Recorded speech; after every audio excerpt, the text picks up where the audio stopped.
আসসালামু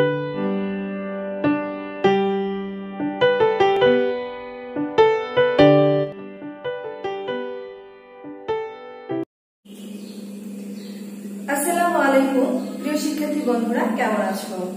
আশা করি ভালো আছো। আলহামদুলিল্লাহ, আমিও ভালো আছি।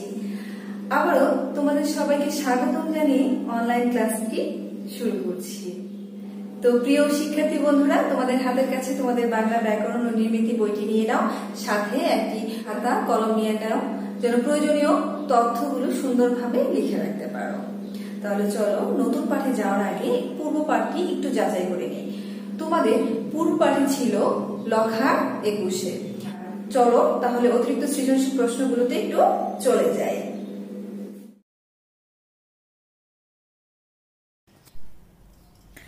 পূর্ব পাঠ যাচাই।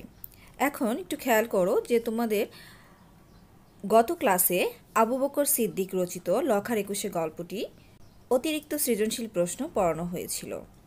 অতিরিক্ত সৃজনশীল পড়ানোর আগে এই গল্প থেকে গল্প, লেখক পরিচিতি, পাঠ পরিচিতি, পাঠের উদ্দেশ্য, শব্দার্থ, টিকা, জ্ঞানমূলক প্রশ্ন, অনুধাবনমূলক প্রশ্ন এবং সৃজনশীল প্রশ্ন পড়ানো হয়েছিল। আশা করব এখান থেকে যে প্রশ্নই আসুক না কেন তোমরা সুন্দরভাবে উত্তর দিতে পারবে। তো চলো পুরো পাঠের যে অতিরিক্ত সৃজনশীল প্রশ্নগুলো আছে সেগুলো একটু সংক্ষেপে দেখে নিই। আমি জানি যে তোমরা সবাই সুন্দরভাবে এগুলোর অ্যান্সার করতে পারবে। তো একটু দেখো। প্রথমে অতিরিক্ত সৃজনশীল প্রশ্ন 1 নাম্বার। এখানে একটি উদ্দীপক আছে, উদ্দীপকটি একটু খেয়াল করো। বিদেশের মাটিতে নাবিলার জন্ম, ফলে বাংলা ভাষায় কথা বলতে সে অভ্যস্ত নয়, কিন্তু বাবা মায়ের কাছ থেকে শুনে আর টিভিতে দেখে পিতৃভূমি বাংলাদেশ আর মাতৃভাষা বাংলার প্রতি তার গভীর ভালোবাসা তৈরি হয়। তাই সে বাবা মায়ের সাথে বাংলাদেশ আসে এবং শহীদ মিনারে ফুল দিয়ে ভাষা শহীদদের শ্রদ্ধা জানায়।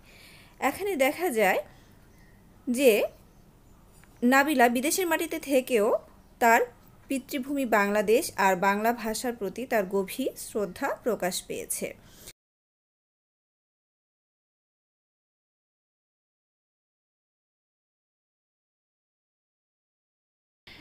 ক নাম্বারে আছে, প্রথম কত সালে বাংলা ভাষাকে রাষ্ট্রভাষা করার দাবিতে আন্দোলন হয়? প্রথম 1948 সালে বাংলা ভাষাকে রাষ্ট্রভাষা করার দাবিতে আন্দোলন হয়। খ নম্বরের প্রশ্নটা আছে যে ভিড়ের মধ্যেও লখাকে চিনতে কষ্ট হয় না কেন? বুঝতেই পারছো এটা অনুধাবনমূলক প্রশ্ন, দুটি প্যারায় হবে, প্রথমে জ্ঞান তারপরে হচ্ছে অনুধাবন। জ্ঞানটা হচ্ছে প্রভাত ফেরির মিছিলে লখার উদাম গায়ের কারণে তাকে ভিড়ের মধ্যে চিনতে কষ্ট হয় না। ব্যাখ্যাটা কি হবে একটু খেয়াল করো। শত শত মানুষের মিছিলে সবার সুসজ্জিত, গায়ে চাদর, কোট, সোয়েটার, অথচ শীতের সকালেও লখার গাঢ় কালো গায়ে কোনো কাপড় নেই। উদাম গায়ে রক্ত লাল ফুলের গুচ্ছ নিয়ে সেও শহীদ মিনারে ফুল দিতে মিছিলের সাথে পা মেলায়। ভিড়ের সবার মধ্যে মিশে গেল খালি গায়ের কারণে তাকে ভিড়ের মধ্যে সহজেই চিনতে পারা যায়। আশা করব তোমাদের উত্তরের সাথে এই উত্তরটি মিলিয়ে নিয়েছো। গ নাম্বার প্রশ্নটি আছে, উদ্দীপকটির সাথে লখার 21 গল্পের কোন দিকটি সাদৃশ্যপূর্ণ? এখানে ভাষা এবং ভাষা শহীদদের শ্রদ্ধা এবং ভালোবাসার দিকটি সাদৃশ্যপূর্ণ। ঘ নাম্বারে আছে, প্রেক্ষাপটে ভিন্নতা থাকলেও লখা ও নাবিলার মধ্যে চেতনাগত সাদৃশ্য আছে। হ্যাঁ, এটা কি হবে? উক্তিটি যথার্থ। কেন যথার্থ হবে? প্রেক্ষাপটে ভিন্নতা, কারণ এখানে নাবিলা বিদেশের মাটিতে থেকেও তার ভাষা শহীদদেরকে ভুলেননি। আর আমাদের গল্প লখার 21 গল্পে দেখা যায় যে ছোট্ট বাক প্রতিবন্ধী লখা তার ভাষাকে ভালোবেসে, ভাষা শহীদদেরকে ভালোবেসে তিনি রাতের অন্ধকারে ফুল আনতে কাঁটাযুক্ত গাছে যায় এবং বিভিন্ন কাঁটার আঘাত সহ্য করেও চলে আসে সকালবেলা প্রভাত ফেরিতে ফুল দিতে, শ্রদ্ধা জানাতে। কণ্ঠে কথা না থাকলেও আ আ আ করে আমার ভাইয়ের রক্তে রাঙানো 21শে ফেব্রুয়ারি গানটি গাইতে থাকে। এই যে তার যে ভাব বা চেতনা, হ্যাঁ, সব কিছুর মধ্যেই দেখা যাচ্ছে যে ভিন্নতা থাকলে তাদের যে চেতনাগত সাদৃশ্যটা লক্ষণীয়। এবার অতিরিক্ত সৃজনশীল প্রশ্ন 2 নংটা একটু খেয়াল করো। ফাগুন মাসে বুকের ক্রোধ ঢেলে, ফাগুন তার আগুন দেয় জেলে, বাংলাদেশের শহর গ্রামে চড়ে, ফাগুন মাসে রক্ত ঝরে পড়ে, ফাগুন মাসে দুঃখী গোলাপ ফোটে, বুকের ভেতর শহীদ মিনার ওঠে। এই যে এখানে কিছু কবিতার চরণ উদ্দীপকে দেওয়া হয়েছে, এর মাধ্যমে এই প্রশ্নটা এই উদ্দীপকের আলোকেই এই প্রশ্নগুলো করা হয়েছে। প্রথম 2টা প্রশ্ন তোমরা সবাই জানো যে পাঠ্য বইয়ের যে গল্পটা সেখান থেকে, এবং বাকি 2টা উদ্দীপকের সাথে মিল রেখে উত্তর করতে হবে। ক নম্বরের প্রশ্নে আছে তুলো মিঠে কি? তুলো মিঠে তোমরা সবাই জানো। তুলো মিঠে হচ্ছে হাওয়াই মিঠাই। লখার 21 গল্পে সেদিনের সকালটি কেমন ছিল? লখার 21 গল্পে সেদিন সকাল ছিল আশ্চর্য সুন্দর। সেদিন সকালে আকাশে ছিল হালকা কুয়াশা, অল্প অল্প শীত, আর দক্ষিণের সামান্য বাতাস। পথে পথে মিছিলের ঢল নেমেছে। শত শত মানুষ সে মিছিলে, হাতে ফুলের গুচ্ছ আর কণ্ঠে প্রভাত ফেরের গান। আমার ভাইয়ের রক্তে রাঙানো 21শে ফেব্রুয়ারি আমি কি ভুলিতে পারি। ধীর পায়ে সবাই শহীদ মিনারের দিকে এগিয়ে চলেছে। তাহলে তোমরা আমার উত্তরের সাথে একটু মিলিয়ে নাও যে তোমাদের উত্তরটা ঠিক আছে কিনা। এবার গ নাম্বার প্রশ্নটা একটু খেয়াল করো। উদ্দীপকটি লখার 21 গল্পের কোন দিকটির প্রতিনিধিত্ব করে? তাহলে জ্ঞান কি হবে? উদ্দীপকটি লখার 21 গল্পের 21শে ফেব্রুয়ারিতে ভাষা শহীদদের প্রতি শ্রদ্ধা ও ভালোবাসার দিকটির প্রতিনিধিত্ব করে। তো জ্ঞানটা আমি বলে দিলাম, আশা করি তোমরা উত্তরটাও তোমরা শিখে নিয়েছো। এবার ঘ নাম্বার একটু জ্ঞানটা একটু খেয়াল করো। বুকের ভেতর শহীদ মিনার ওঠে, উদ্দীপকের এই লাইনটি উদ্দীপক ও লখার 21 উভয়েরই মূল সুর। মূল্যায়ন করো। জ্ঞানটা হবে বুকের ভেতর শহীদ মিনার ওঠে, উদ্দীপকের এই পংক্তিটি উদ্দীপক ও লখার 21 উভয়েরই মূল সুর।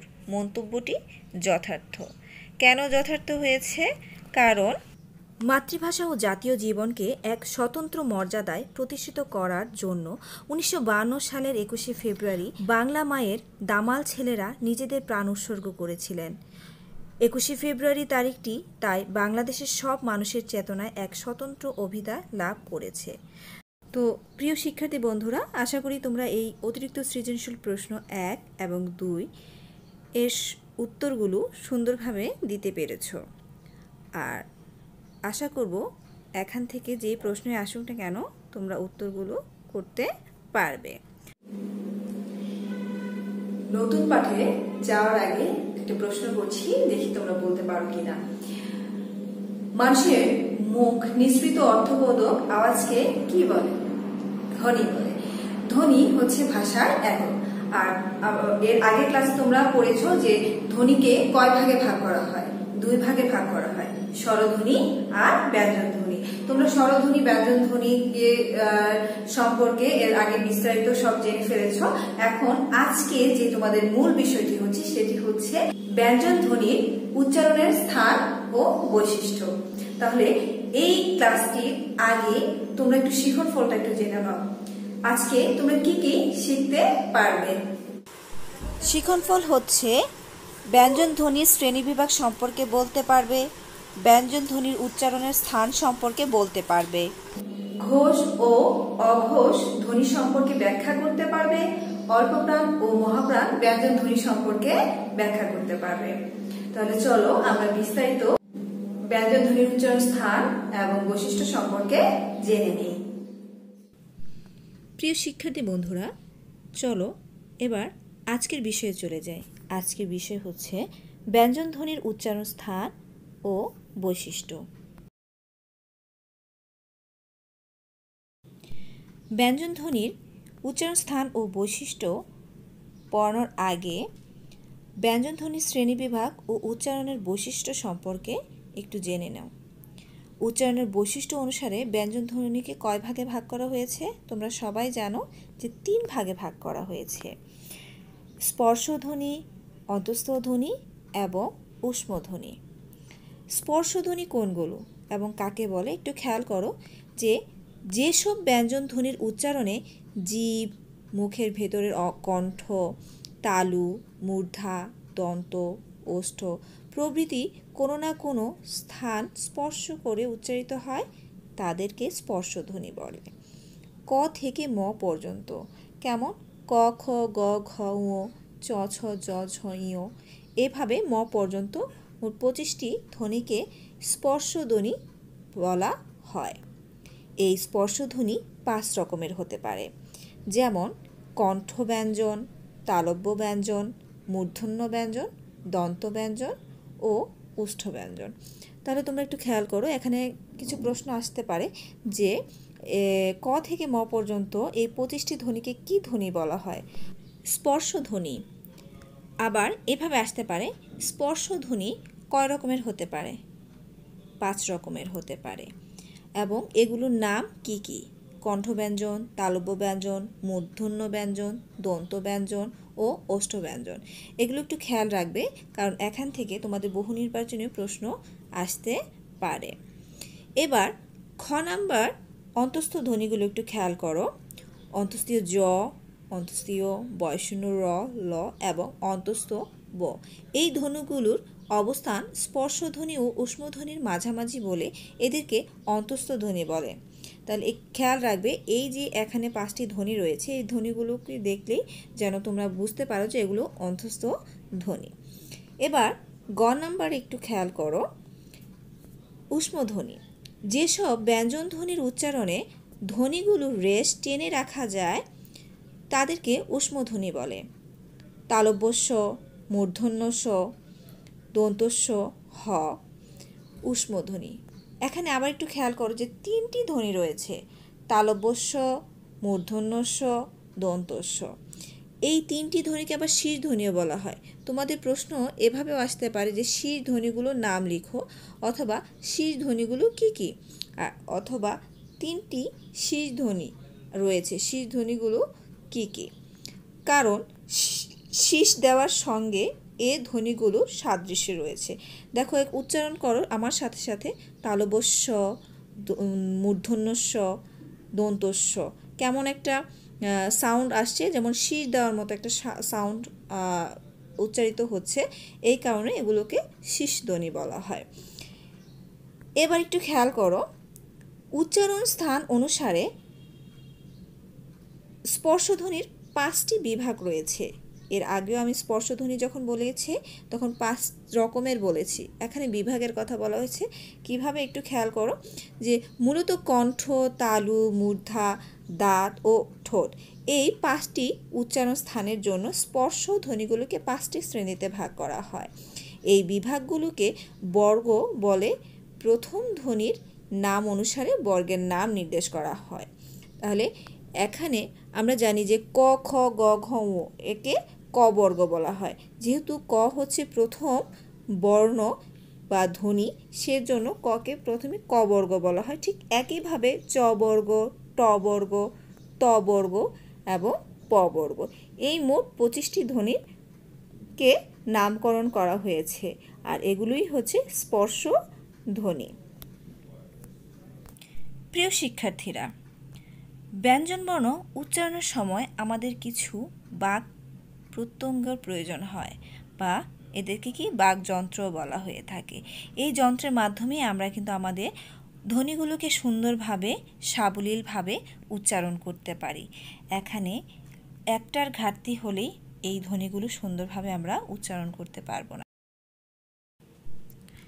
তোমরা স্ক্রিনে একটি চিত্র দেখতে পাচ্ছ, এর মাধ্যমে আমাদের ধ্বনি উচ্চারণের বিভিন্ন অঙ্গ প্রত্যঙ্গের যে প্রয়োজনীয়তা আমরা লক্ষ্য করে থাকি সেগুলো এই চিত্রের মাধ্যমে ফুটে উঠেছে। একটি ধ্বনি উচ্চারণ করতে গেলে আমাদের ফুসফুস তাড়িত বাতাস আমাদের মুখ গহ্বরে বিভিন্ন জায়গায় বাধাপ্রাপ্ত হয়ে ধ্বনিটি উচ্চারিত হয়, আর এই অঙ্গ প্রত্যঙ্গগুলো এখানে সুন্দরভাবে দেওয়া হয়েছে। দাঁত, ওষ্ঠ, জিহ্বা, স্বরতন্ত্রী, ঘটিকা, নাসিক বিবর, তালু, মুখবিবর, আলজিহ্বা, গলকোষ, উপজিহ্বা, খাদ্যনালী, শ্বাসনালী এগুলো খুবই গুরুত্বপূর্ণ ধ্বনি উচ্চারণের ক্ষেত্রে। এখন এই বাক প্রত্যঙ্গগুলোর মাধ্যমে ব্যঞ্জন ধ্বনির যে উচ্চারণ স্থানটা নির্ভর করে কোন ধ্বনি কোন স্থান থেকে উচ্চারিত হয়। তাহলে চলো ব্যঞ্জন ধ্বনির উচ্চারণ স্থান ও বৈশিষ্ট্যগুলো একটু আলোচনা করি। তোমরা তোমাদের পাঠ্য বইয়ে একটি চার্ট দেওয়া আছে, ভালো করে একটু খেয়াল করো। প্রথমেই আছে ধ্বনি, উচ্চারণ স্থান অনুসারে নাম। প্রথমে এখানে কয়েকটি ধ্বনি রয়েছে ক, খ, গ, ঘ, ঙ, হ। এগুলো উচ্চারণ করার সময় একটু খেয়াল করো, কণ্ঠ বা জিহ্বামূল, কণ্ঠ বা জিহ্বামূলীয় ধ্বনি বলা হয়ে থাকে। তোমরাও আমার সাথে একটু উচ্চারণ করো, দেখবে যে কোন ধ্বনি উচ্চারণ করলে কোন স্থানে স্পর্শ হয় সেগুলো তোমরা সহজেই বুঝতে পারবে। চ, ছ, বর্গীয় জ, ঝ, ইয়, অন্তস্থীয় অ, তালব্য শ। এগুলো উচ্চারণ স্থান হচ্ছে তালু। আমরা যখন উচ্চারণ করেছি তখন কিসে স্পর্শ করেছে? তালুতে, তাই এগুলোর নাম হচ্ছে তালব্য ধ্বনি। তারপর আছে ট, ঠ, ড, ঢ, মূর্ধন্য, বৈষ্ণব র, র, র, মূর্ধন্য স। এগুলোর উচ্চারণ স্থান হচ্ছে মূর্ধা, আর উচ্চারণ স্থান অনুসারে নাম হচ্ছে মূর্ধন্য। তারপরে আছে ত, থ, দ, ধ, দন্ত ন, ল, দন্ত স। দাঁত বা দন্ত, এগুলোকে বলা হয় দন্ত ধ্বনি। তারপর রয়েছে প, ফ, ব, ভ, ম। এই পাঁচটি ধ্বনি ঠোঁট বা ওষ্ঠ কে স্পর্শ করে, এই কারণে এর নামকরণ করা হয়েছে ওষ্ঠধ্বনি। তা তোমরা বুঝতে পেরেছ যে এই ধ্বনি উচ্চারণ করলে কোন স্থানে স্পর্শ করে, আর স্পর্শ অনুযায়ী এই উচ্চারণের স্থান অনুসারে নামকরণ করা হয়েছে। একটু ভালো করে খেয়াল করলেই তোমরা এগুলোর থেকে যদি কোনো প্রশ্ন আসে তাহলে তোমরা উত্তর দিতে পারবে। এখন একটু বিস্তারিত আলোচনায় চলে যাই। প্রিয় শিক্ষার্থীরা, প্রথমেই আছে কণ্ঠধ্বনি। যেসব ধ্বনির উচ্চারণ স্থান কণ্ঠনালীর উপরিভাগ বা জিহ্বামূল তাদের কণ্ঠধ্বনি বলে। যেমন অ, আ, ক, খ, গ, ঘ, ঙ, হ কণ্ঠধ্বনি। একটু আগে তোমাদেরকে আমি ব্যঞ্জন ধ্বনির উচ্চারণ স্থানটা বলেছিলাম, সেখানে স্বরে অ বা স্বরে আ এই দুটো অক্ষর বাদ দিয়ে বলা হয়েছিল। যখন কণ্ঠধ্বনি আসে তখন কিন্তু স্বরধ্বনিরও অ, আ চলে আসে। তারপর আছে তালব্য ধ্বনি। যেসব ধ্বনির উচ্চারণ স্থান তালু তাদের তালব্য ধ্বনি বলে।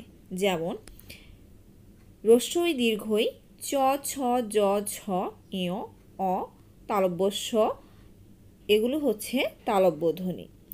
তোমরা খেয়াল রাখবা যে কোন স্থান থেকে উচ্চারণ হচ্ছে, সে স্থানটা যদি খেয়াল রাখো তাহলে তোমরা এখান থেকে যদি বহু নির্বাচনী প্রশ্ন আসে দিতে পারবে।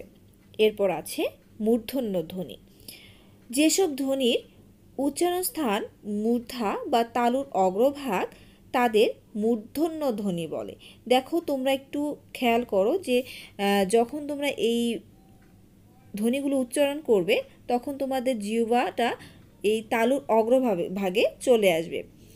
রি, ট, ঠ, ড, ঢ, মূর্ধন্য র, ঢয়শূন্য র, ঢয়শূন্য র, মূর্ধন্য স, মূর্ধন্য ধ্বনি। এগুলো একটু খেয়াল করলেই তোমরা আসলে বুঝতে পারবে। এরপর আছে দন্তধ্বনি। দন্ত একদম সহজ, যে ধ্বনির উচ্চারণ স্থান দন্তমূল মানে দাঁতের মূল অংশে তাদেরকেই বলা হয় দন্তধ্বনি। যেমন ত, থ, দ, ধ, দন্ত ন, ল, দন্ত স, এগুলো হচ্ছে দন্তধ্বনি। তারপর কি আছে ওষ্ঠধ্বনি। ওষ্ঠ মানে কি? ঠোঁট।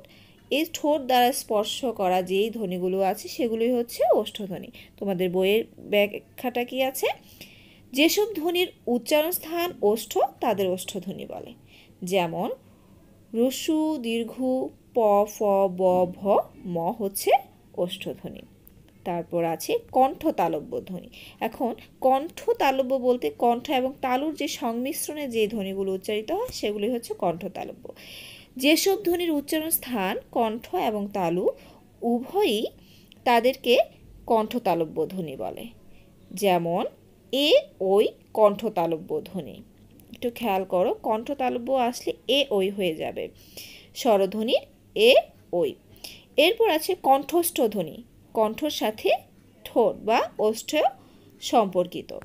যেসব ধ্বনির উচ্চারণ স্থান কণ্ঠ ও ওষ্ঠ তাদের কণ্ঠস্থ ধ্বনি বলে। যেমন ও ও কণ্ঠস্থ ধ্বনি। তোমাদের প্রশ্নে বা তোমাদের পরীক্ষায় আসতে পারে যে ও ও কোন ধরনের ধ্বনি বা এর উচ্চারণ স্থান কি কি। দন্তস্থ ধ্বনি। দন্তস্থ ধ্বনি মানে কি? যেসব ধ্বনির উচ্চারণ স্থান দন্ত এবং ওষ্ঠ তাদেরকে দন্তস্থ ধ্বনি বলে। যেমন অন্তস্থ ব হচ্ছে দন্তস্থ ধ্বনি। অন্তস্থ ব দাঁত এবং ঠোঁটের সংমিশ্রণে উচ্চারিত হয়।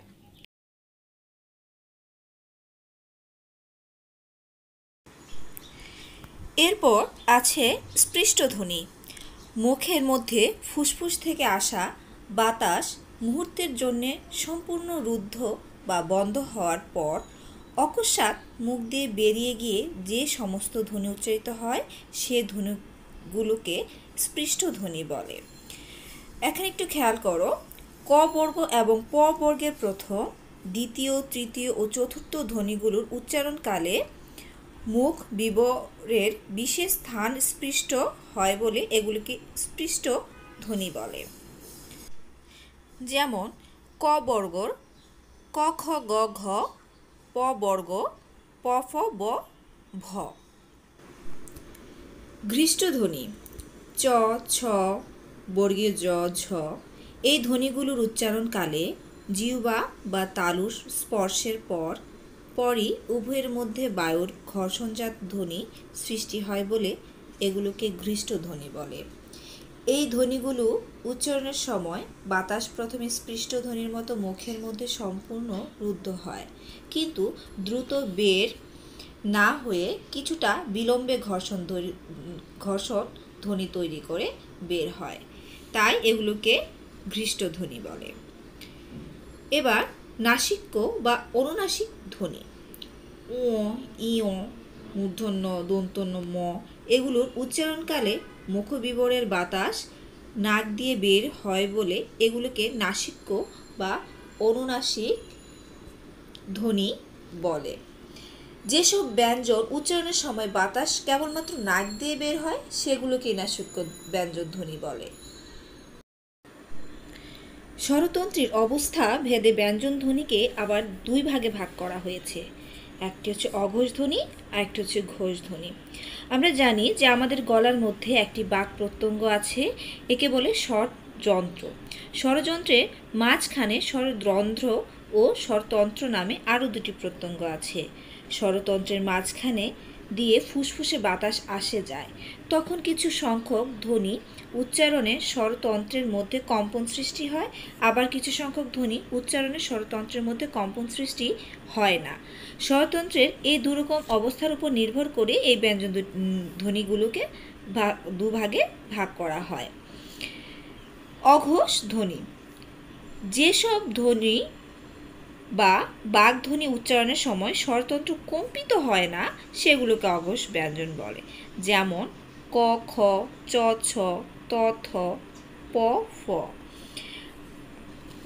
আমরা বলতে পারি যে প্রত্যেক বর্গের প্রথম দুটি ধ্বনি এবং তালব্যস্ব মূর্ধন্যস্ব দন্তস্ব এগুলোর উচ্চারণকালে আঘাতজনিত ঘোষ বা শব্দ সৃষ্টি হয় না, তাই এগুলোকে অঘোষ ধ্বনি বলে। আবার এদেরকে শ্বাসধ্বনিও বলা হয়ে থাকে। ঘোষ ধ্বনি। যেসব বাগধ্বনি উচ্চারণের সময় স্বরতন্ত্র কম্পিত হয় সেগুলোকে ঘোষ ব্যঞ্জন বলে। স্বরধ্বনি সবগুলোই ঘোষ ধ্বনি। গ ঘ ঙ জ ঝ, ড, ঢ, দ, ধ, দন্তন্য, ব, ভ, ম, র, ল, ঢ র, ঢ র, হ। অর্থাৎ বর্গের তৃতীয়, চতুর্থ, পঞ্চম ধ্বনি এবং হ এগুলোর উচ্চারণকালে আঘাতজনিত ঘোষ বা শব্দ সৃষ্টি হয় বলে এগুলোকে ঘোষধ্বনি বলে। ঘোষধ্বনিকে নাদধ্বনিও বলা হয়ে থাকে। তোমাদের প্রশ্ন আসতে পারে ঘোষধ্বনিকে কোন ধ্বনি বলা হয়? নাদধ্বনিও বলা হয়। এরপর একটু খেয়াল করো, ফুসফুসতাড়িত বাতাসের চাপের উপর নির্ভর করে ব্যঞ্জন ধ্বনিকে আবার দুই ভাগে ভাগ করা হয়েছে। সেগুলো হচ্ছে মহাপ্রাণ ধ্বনি এবং অল্পপ্রাণ ধ্বনি।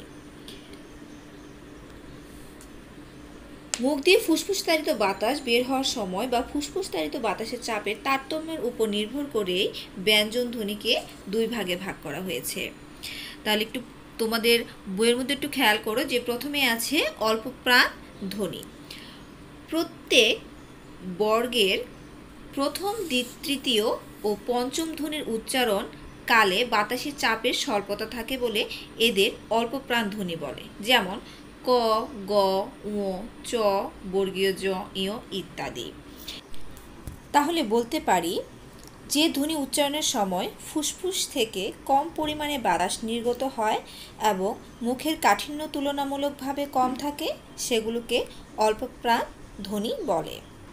মহাপ্রাণ ধ্বনি। প্রত্যেক বর্গের দ্বিতীয় ও চতুর্থ ধ্বনির উচ্চারণকালে বাতাসের চাপের আধিক্য থাকে বলে এদের মহাপ্রাণ ধ্বনি বলে। যেমন খ, ঘ, ছ, ঝ ইত্যাদি। তাহলে তোমরা বুঝতে পেরেছো যে মহাপ্রাণ ধ্বনি যে ধ্বনি উচ্চারণের সময়ে ফুসফুস থেকে অধিক পরিমাণে বাতাস মুখের রুদ্ধতাকে সজোরে উন্মোচন করে নির্গত হয় সে ধ্বনিগুলোকে মহাপ্রাণ ধ্বনি বলে। এবার তোমরা এই স্ক্রিনে একটি তালিকা দেওয়া আছে, একটু খেয়াল করো যে এই তালিকার মধ্যে ধ্বনি, ধ্বনির উচ্চারণ স্থান, অঘোষ ধ্বনি, ঘোষ ধ্বনি, অল্পপ্রাণ ধ্বনি, মহাপ্রাণ ধ্বনির একটি সুন্দরভাবে ভাগ করা হয়েছে। এখানে দেখো কণ্ঠধ্বনিগুলো জিহ্বামূলীয় বা কণ্ঠধ্বনি। এখানে ক বর্গীয় ধ্বনিগুলোকে আবার আলাদা করা আছে। ক, খ প্রথম দুটি ধ্বনি হচ্ছে অঘোষ আর গ, ঘ, ঙ হচ্ছে ঘোষ। এইভাবেই একদম ক বর্গ, চ, ট, ত, প বর্গগুলোকে আলাদাভাবে দেখানো হয়েছে। তারপর অল্পপ্রাণ এবং মহাপ্রাণ। তোমরা একটু জানো যে অল্পপ্রাণ ধ্বনিগুলো হচ্ছে কোনগুলো? ক এবং গ। আর মহাপ্রাণ হচ্ছে খ এবং ঘ এই সারি অনুযায়ী। আর নাসিক্য ধ্বনিগুলো আছে ও, ইও, মূর্ধন্য, দন্তন্য, ম।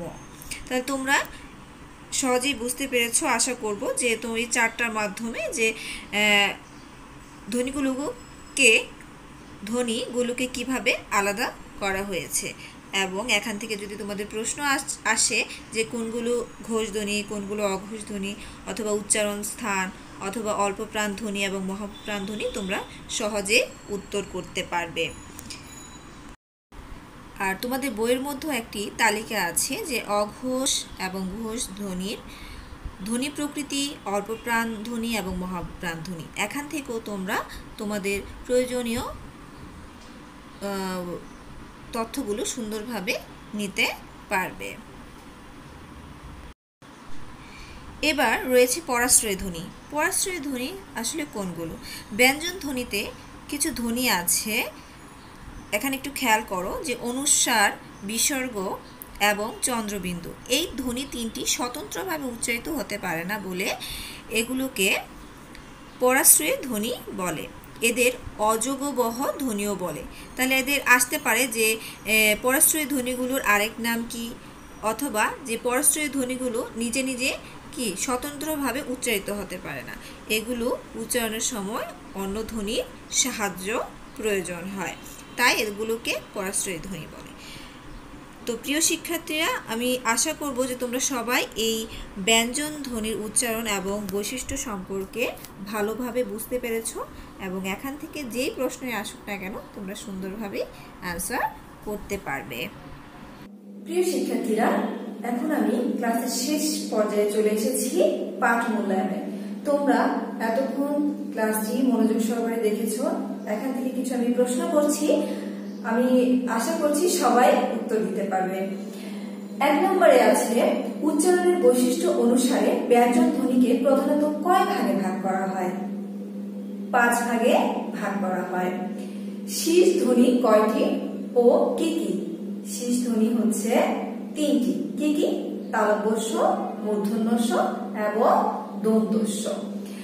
ঘোষ ধ্বনি আরেক নাম কি? আবার বলছি, ঘোষ ধ্বনি আরেক নাম কি? ঘোষ ধ্বনির আরেক নাম হচ্ছে নাদ ধ্বনি। ক থেকে ম পর্যন্ত 25টি ধ্বনি রয়েছে।